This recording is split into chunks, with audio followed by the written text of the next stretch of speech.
It's anyway.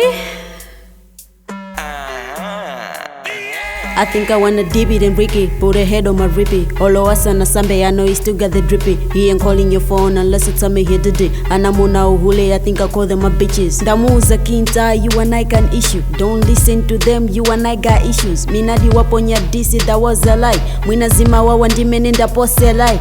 Ndakumana naye, he was smiling as usual. Akuti minadi ndima kufuna tudzulo. Kukuyimbila phone suma yanko nali ntulo. Kapena ndima tama wakupuzisa expino. Anachimiza china amenkula chonchuzika wavuta kumunsiku amatenga ana ndikumajo siku munseu kukachama mawa amazivo king munseu. Every time I spit a bar amaona ngati DC amandilowa ngati amaona ngati sisi amandisekelela kumbali koti mahisi wina ndizamuvea kuti minani hihi kani yake ija ndina kukanila kisi kazi ngati ine pako ndipo nyela DC. So don't get close to my matters, my life and my paper. Osamchula dzina kumbali uli hater.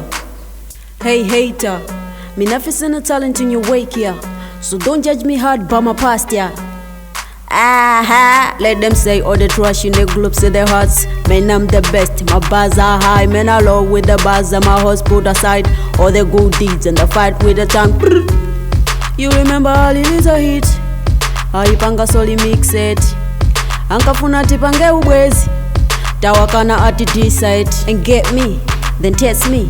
I ain't going down cause you fought with me. I ain't go to fake cause auntie. Zoimba zinzatu sizainu auntie. English mata kwa maskulu auntie. Auntie, ama kamba zaine kumbali ati. Anyway.